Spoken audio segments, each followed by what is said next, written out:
Dear Lady Love TV. Please Love Me Doctor, tunghayan na po natin ang ika-12 bahagi.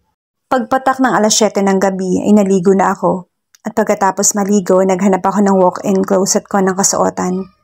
Napili ko yung black dress na medyo hapit sa katawan ko na hindi gaano kaikli kaya kita naman yung hubog ng aking katawan at ternernohan ko ng oversized denim jacket at white rubber shoes. Nakaban naman ang aking buhok at naglagay ng light makeup. Ilang sandali pa ay narinig ko na ang busina sa labas. Sumilip muna ako sa aking pintana at nakita ko ang kotse ni Doc Will. Bago ako lumabas ng kwarto, pinasadahan ko muna ng tingin ng sarili ko sa salamin at napangiti naman ako sa aking itsura. Nana Lucy, alis po muna ako ha. Aatan lang po ako ng birthday ng kaibigan ko. Paalam ko kay Nana Lucy na siya namang nanonood sa salas. Sige iha, mag-iingat ka ha. Humalik muna ako sa kanya at saka lumabas ng bahay kung saan naghihintay si Doc Will. Wow, you're gorgeous. Puri ni Doc Will nang makalabas na ako ng gate. Salamat Doc. Let's go. Pinagbuksan naman niya ako ng kanyang sasakyan. Na makapasok na ako, siya namang umikot papunta sa driver's seat. Habang nasa biyahe kami, napansin naman ni Doc Will ang pagiging tahimik ko. Nakatingin lang kasi ako sa may bintana at pinagmamasdan ng aking dinadaanan. Tahimik ka yata. Ha? Sumuliyap naman ako sa kanya at kumurap-kurap. Wala. May problema ba? May masakit ba sa'yo? Wala naman, Doc. Hinalikan kasi ako ng pinsan mo. Yun sana yung gusto kong sabihin sa kanya na sobrang inis. Napabuntong hininga na lang ako at napansin naman niya iyon. Ang lalim nun ha. Sabay tawa niya na ikinangiti ko lang. Mabilis lang kami nakarating sa bar na sinasabi niya. Maganda ang bar na pinuntahan namin. At mukhang hindi ordinaryong bar. Hindi magulo at maingay. Pagkapasok pa lang namin ay binati na siya kaagad ng 2 lalaki na malaki ang katawan. Malawak ang bar at sa may gitna ay mayroong kumakantang banda. Dinala niya ako sa gilid ng stage kung saan may bandang kumakanta. Nagtaka ako kung bakit kami doon pupesto. Akala ko ba sa VIP? Ipinagkibit-balikat ko na lamang ito. Hi bro, bati ni Doc Will sa 2 niyang kasama. Hindi ko pa makita ang itsura ng isa niyang kasama kasi nakatalikod dito sa akin. Sino na naman yan, Doc? Nakangising tanong ng lalaki. Siya nga pala, si Maris, and this is Ray. Kaibigan namin na may-ari nitong bar. Binati ko naman siya at nakita ko pang napalingon sa akin yung kasama niya. Nanlaki naman ang mga mata ko sa gulat nang magtama ang aming mga mata. Hindi ko inaasahan na magkikita kami rito. Shit, ang puso ko. Mas malakas pa yata ang tunog kaysa sa bandang kumakanta. Nakita kong lumunok pa siya at nagbawi ng titig. Ikaw pala si Maris. Gulat na tanong ni Ray na makaupo na kami sa kanilang harapan. Yes. Kinakabahan kong sagot. So ikaw pala yung nagpapabaliw sa isip ng kaibigan ko. Ray, saway ni Mark at uminom ng alak niya na nasa baso. Tumawa lang si Doc Will at Ray. Nagulat naman ako sa sinabing iyon. Sa university ka nag-aaral, right? Oo. Hindi ako makapagsalita ng maayos dahil kanina pa nakatingin sa akin si Doc Mark. Hindi ko alam kung anong problema ng isang to. Lalong-lalo na kapag naaalala ko yung nangyari kanina. Mas lalo akong naiilang. Siguro maraming nanliligaw sa iyo sa university. Po? Wala naman po. Pero ang totoo, marami ang nagtatangka pero inuunahan ko na. Dahil si Doc Mark lang talaga ang laman nitong abnormal kong puso. Kaso ang masakit, hindi niya ako gusto. At kailanman hindi niya ako magugustuhan. Iniiwasan ko na nga pero bakit pinagtatagpo pa rin kami? Sa ganda mong yan wala nagtatangkang manligaw? Nanlaki pa ang mata ni Ray bago sumandal sa couch. Naririnig ko naman ang pagbagsak na ibinaba ni Doc Mark ang hawak niyang baso na may alak. Bro, lasing ka na yata ha? Baling naman ni Doc Will sa pinsan niya. Inirapan lang siya nito at muli akong tiningnan. Kaya naman kumanta na lamang ito at tumingin. Siya nga pala, bro, nakita ko man na yung regalo ko sa'yo. Tiningnan ko naman si Doc Will kung anong ibig niya sabihin. Yes, tipid niya saklot saka uminom ng alak. Happy birthday bro. Ha? Takang tanong ko at tiningnan si Doc Will na may nakakalokong ngiti. I'm sorry Maris, I lied to you. Si Doc Mark talaga yung may birthday. Pag-amin niya sa akin. Bakit hindi mo sinabi? Bulong ko naman sa kanya. Para malaman ko yung totoo and you're gonna thank me later. Sabay kindat nito sa akin na siyang ikinataka ko. Humarap naman ako kay Doc Mark at nakita kong nakatingin din siya sa akin. Tumikim muna ako bago nagsalita. Happy birthday, Doc Mark. Shit, bakit ba ako nauutal? At saka bakit ba siya ganyan makatitig? Kanina pa siya ganyan. Parang gusto ko na lang magtago sa likod nitong couch. Bulong ko ng marihan sa aking isipan. Salamat. Saka lamang siya nagbawi ng titig. What do you want to eat, Maris? Tanong ni Ray at tinawag yung waiter. Kahit ano na lang. Tinawag niya ang waiter at umorder ng pagkain. Maya-maya ay napansin kong nagtanguan si Doc Will at Ray. Hindi ko na lamang ito pinansin. Maris, pwede magtanong? Baling sa akin ng Ray. Ano yon? Nagka-boyfriend ka na? Natigilan muna ako bago sumagot. Hindi pa. Nahihiya akong sagot. Mataman lamang na nakatingin sa akin si Doc Mark habang tinatong ako ng kaibigan niya. Unbelievable. Ang ganda-ganda mo, walang nanliligaw tapos hindi pa nagkaka-boyfriend. Bulag ba sila? Tumawa naman siya pati na rin si Doc Will. Kaya napangiti na rin ako. Samantalang si Doc Mark, seryoso lang at parang walang pakialam. Asa pa akong ngingiti siya. Kung pwede nga lang liligawan ko tong si Maris eh. Napaubo naman ako sa sinabi ni Doc Will at tinitigan siya ng may pagtataka. Narinig ko pa ulit ng pagbagsak na paglapag ni Doc Mark sa mesa ng baso niya. Kaya naman napapitlag ako at napatas ang isang kilay ko sa kanya. Bro, problem? Nakangising tanok ni Doc Will kay Mark. Hindi naman ito sumagot at panay lang ang inom ng alak niya. Wala naman sigurong magagalit kung niligawan kita, di ba Maris? Ha? Napasigaw naman ako dahil sa gulat at pakurap-kurap ko siyang tinitigan pero nakatingin ito kay Doc Mark. Fuck you, Will. Mura niya kay Doc Will. Nakita ko pang nag-igting ang panga nito. Bakit ba siya nagagalit? Ano bang problema niya? Hindi ko na maintindihan ang kinikilos niya. Sumandal muna si Doc Will saka muli nagsalita. Bakit ka ba nagagalit? Wala namang masama kung ligawan ko siya Not unless kung sumuliyap muna siya sa akin bago muling hinarap si Doc Mark. Kung gusto mo rin siya, nanlaki ang mga mata ko sa gulat at pinagpalit-palit ang tingin ko sa dalawa. Walang nagbaba ng titig. Kaya ako na ang pumutol sa tinginan ng dalawa. Ano ka ba, Doc Will? Wala siyang... Yes. Hindi ko na matapos ang aking sasabihin ng bigla niyang sinagot. Bigla naman akong napatingin sa kanya at hindi pa rin inaalis ang pagkakatitig sa kanyang pinsan. Ganon din si Doc Will. Yes, I really do like her. Tama ba yung narinig ko o sadyang nabingi lang ako? Sa sobrang kaba ko na, hindi ko maintindihan na nagkamali pa ako ng dampot ng baso. Nainom ko ang basong may lamang alak ni Doc Will, kaya napaubo ako bigla. Maris, are you okay? Hinahagod naman ni Doc Will ang aking likod.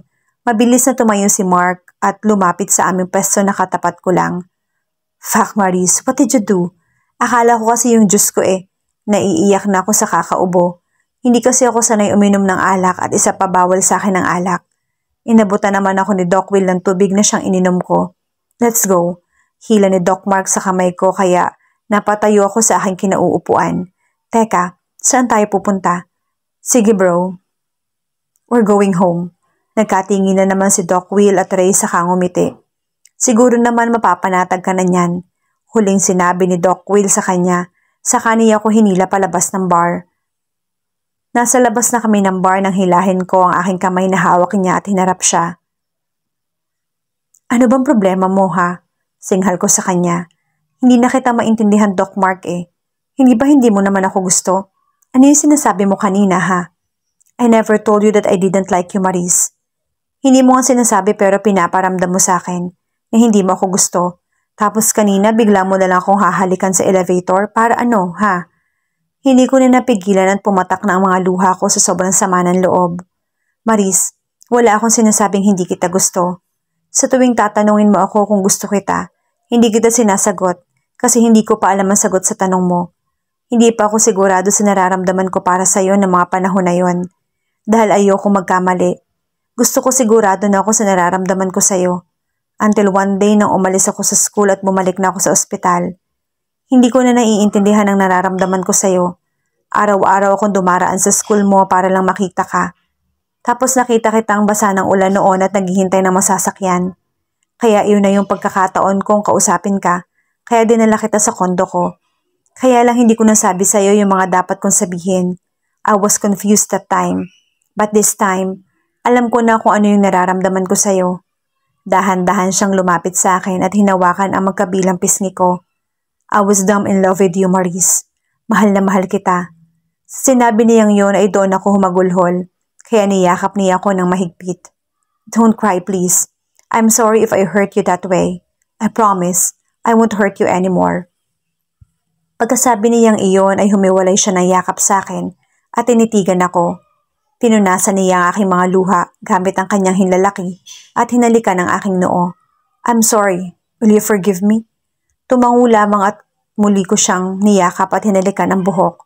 Sobrang saya ko dahil hindi ko akalain na mahal ako ni Doc Mark na pinapangarap ko lamang noon. Simula nung araw nung una ko siyang makita hanggang ngayon, hindi pa rin nagbabago ang tibok nitong puso ko. Tanging si Doc Mark pa rin ang siyang tinitibok nito. Let's go. Yaya niya sa akin nang kumalas siya sa pagkakayakap. Saan tayo pupunta? Sa kondo ko. Ha? Bakit doon?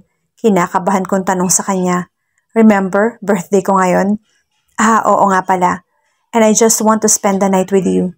Seryoso niyang sabi sa akin. Tumango na lang ako at ngumiti. Ito yung pangalawang beses na makakasama ko ulit siya. Sumakay na kami sa sasakyan niya at mabilis na umalis.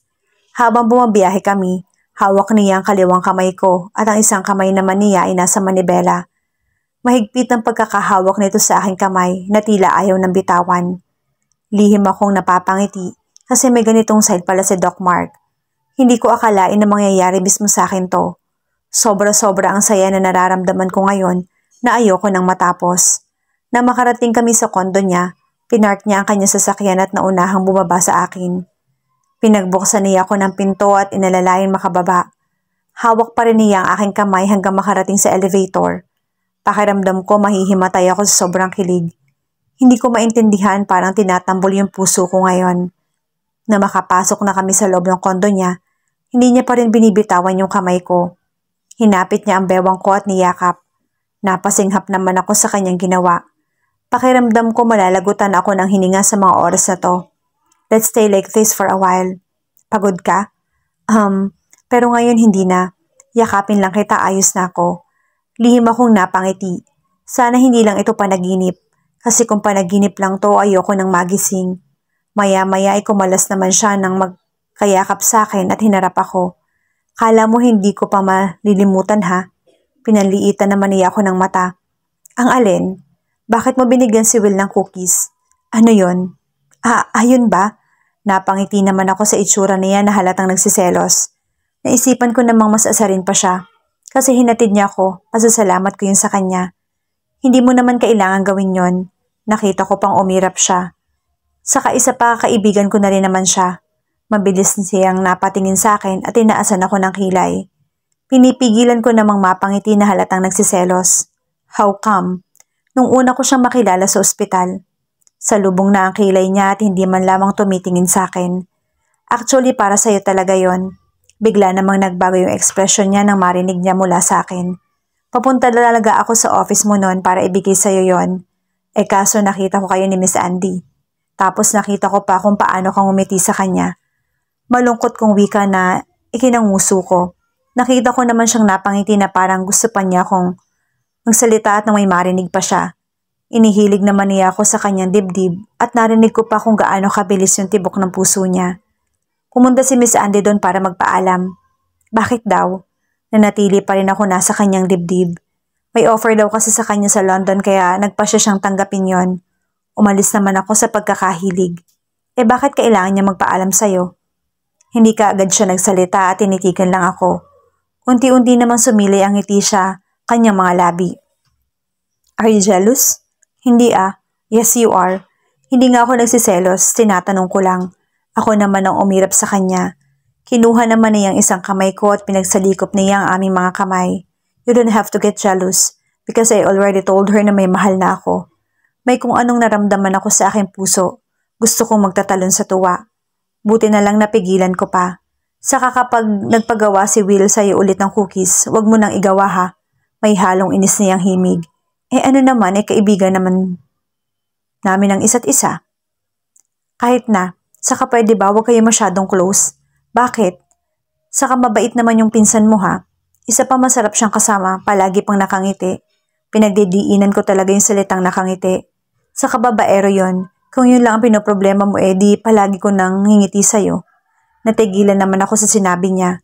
Gusto kong matawa kasi para siyang bata na nagsiselos. Pinisil ko naman ang 2 pisngi niya na ikinagulat niya. Ang cute mo magselos, Doc Mark. Ang totoo niyan, gustong gusto ko yung itsura niya ngayon. Don't get me jealous. Baka may magawa akong hindi maganda. Napamaang naman ako sa tinura niya. Ganito ba siya ka-possessive? Niyakap naman niya ako at hinalikan sa sentido. Nag-order na lang si Doc Mark para sa aming 2. Hindi na kasi kami nakakain sa bar dahil sa biglaang pag-alis namin.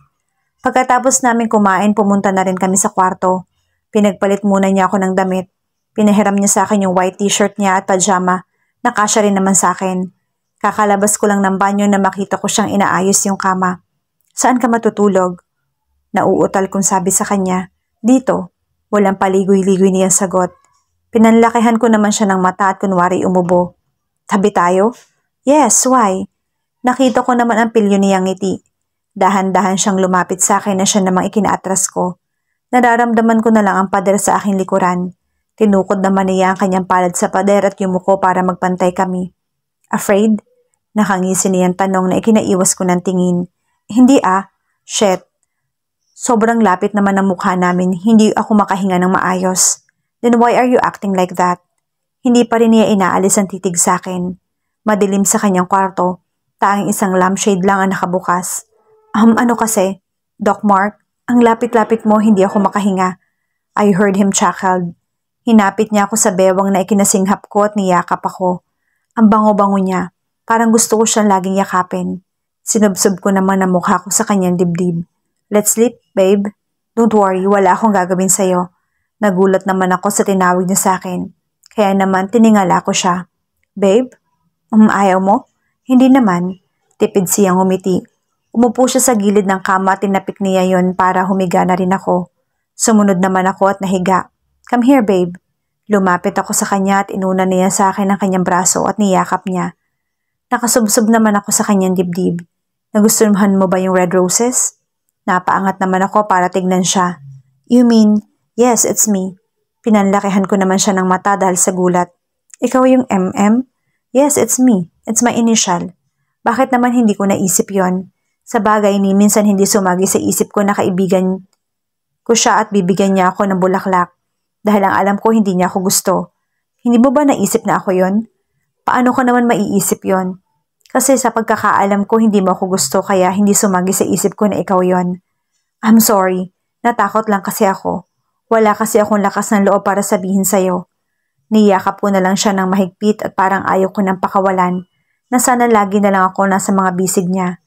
I love you, Maurice, he said in a husky voice. Hindi ako sumagot. Gusto ko siyang asarin. Babe, tawag niya sa akin nang hindi ako sumagot. What? I said I love you. Napangiti ako. Hindi pa rin ako sumagot. Lumayo siya ng bahagya sa pagkakayaka para titigan ako. I already said I love you but you didn't answer me back. Gusto kong matawa sa itsura niya para talaga siyang bata. Ang sarap niya pang asarin. Hindi ko na talaga napigilan ng matawa sa kanya, kaya pinanliitan na naman niya ako ng mata. Stop teasing me, Miss Briones. Kung ayaw mong parusahan kita. Natigilan naman ako sa kanyang sinabi. Siya naman ngayon na nakangisi. See, you're afraid ha? Tumikim muna ako bago nagsalita. See? Alam mo, Doc, kahit hindi ko pa sabihin sa'yo yon, alam mo naman ang sagot. Unang tibok pa lang nitong puso ko, alam kong ikaw na. Hindi pa rin nagbabago ang tibok nito sa'yo. Hinawakan niya ang pisngi ko at tinitigan niya ako. Pagkuway dumako ang titig niya sa aking mga labi. Napalunok akong bigla. Parang alam ko na susunod niyang gagawin. Walang sabi-sabing hinalikan ako ng banayad. Nilagay ko naman ang kamay ko sa kanyang dibdib at ang isang kamay niya ay nasa aking pisngi. Kapwa kami naghahabol ng hininga nang matapos niya akong halikan. Ngumiti siya at niyakap akong muli. Let's go to sleep. Baka hindi ako makapagpigil. I'm not saint, babe. Pinilit ko na lang na hindi magsalita. Baka kung ano pang mangyaring hindi maganda.